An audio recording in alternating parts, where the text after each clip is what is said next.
The boy who killed the old world, Gavrilo Princip. How a 19-year-old student changed history with 2 shots. I'm Petr, and I'll show you the most dangerous teenager in history. Gavrilo Princip, seemingly a frail boy with tuberculosis, was in reality the man who, with 2 shots, killed 4 empires and 20 million people. How is it possible that a single 19-year-old changed the course of the world? In 1894, Gavrilo is born in the Bosnian village of Obliaj. A poor peasant family, Austrian rule, Slavic humiliation every day. Even as a small boy, he sees Austrian gendarmes beating Serbian peasants. He sees them forbidding people to speak Serbian, to sing Serbian songs, to have Serbian flags. At 13, he leaves to study in Sarajevo. There he discovers Serbian nationalism, pan-Slavism, the idea of a greater Serbia. For a frustrated boy from the countryside, it's like a religion. But here's the thing, he's not a bad kid. He's intelligent, sensitive, he likes poetry. The problem is, he lives in a certain time and place, where intelligent young men have no other choice but terrorism. Sarajevo, 1912. Princip joins Young Bosnia, a secret organization of young South Slavic revolutionaries. It's not a gang, they're idealists. They believe that terrorism will liberate their nation. They read anarchist books, study Russian terrorists, and plan assassinations. Their hero? Bogdan Jarajic, who tried to kill the Austrian governor in 1910. He failed and committed suicide. For Princip, he is a martyr. You see the pattern. Young people without a future find meaning in political violence. Princip is not a maniac. He is a product of a system that offers young Slavs no other options. Spring 1914. Princip is ill. Tuberculosis gives him maybe a year to live. For an orphaned boy who has waited his whole life for the opportunity to do something big, it's a signal. May 1914. He learns that Archduke Franz Ferdinand will visit Sarajevo on the 28th June. Vidjan's Day, Serbian national holiday. The Austrian ruler of the throne in Sarajevo, on the day of Serbian glory. For Princip, it's fate. God is giving me one last chance to free my nation. He joins forces with 5 other young men. They plan an assassination. They all know they will probably die. But they don't care. One gladly dies for freedom.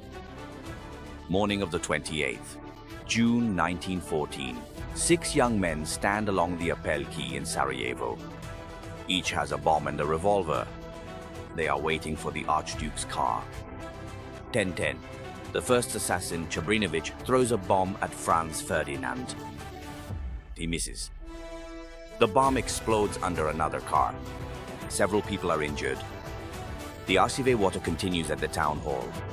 The other assassins are losing courage. The principal thinks that everything has failed. 1100. An incredible twist. Franz Ferdinand decides to visit the wounded in the hospital. The driver takes a wrong turn and stops right in front of Schiller's Delicatessen, where Princip is standing. 11:15. The Archduke's car is standing 2 meters from Princip. Franz Ferdinand and his wife Sophie are looking directly at him. Princip pulls out a revolver. He fires twice. The first bullet hits the Archduke in the neck. The second hits his wife in the abdomen. Sophie, don't die. Stay alive for our children, Franz Ferdinand shouts. These are his last words. Princip tries to shoot himself, but the crowd pulls him down. As he is being arrested, he shouts, "I am a Serbian hero." He has no idea that he has just set off an avalanche that will bury all of Europe in 5 weeks. Princip is too young for the death penalty. He is only 19 years old. He is sentenced to 20 years in prison in Terezin. In prison, he watches in horror as his 2 shots turn into a world war. He wanted to free Bosnia. Instead, millions will die. 1916. His tuberculosis is getting worse. The prison doctor finds him crying. "If I had known what would happen, I would never have fired." But it's too late. His 2 shots have already unleashed forces that no one can stop. He dies on the 28th of April 1918 in the prison hospital. He weighs 37 kilos, is 23 years old, destroyed by illness and guilt. The greatest irony is that Franz Ferdinand was the only Austrian politician who wanted to give the Slavs autonomy. He planned to federalize the monarchy, which would have solved the nationality problems. Princip killed the man who might have been able to save Austria-Hungary without war. He killed the chance for a peaceful solution to the Slavic question. The second irony?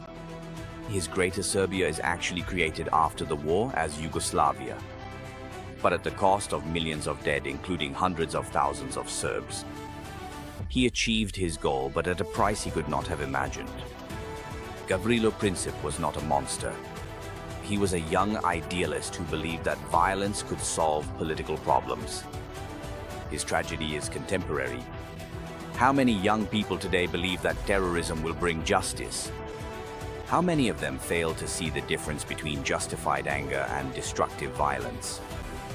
Princip showed how one small act can have global consequences. In a globalized world, everyone is potentially capable of changing history. The question is, will we change it for the better or for the worse? Next time, we'll start a new section. The July crisis of 1914. 5 weeks during which Europe decided to commit suicide. Minute by minute, as the world held its breath, and day by day, as tensions mounted and alliances shifted, what began as 2 isolated gunshots, echoing with a chilling finality, inexorably spiraled into the most devastating and widespread conflict humanity had ever witnessed, forever altering the course of history and reshaping the global landscape.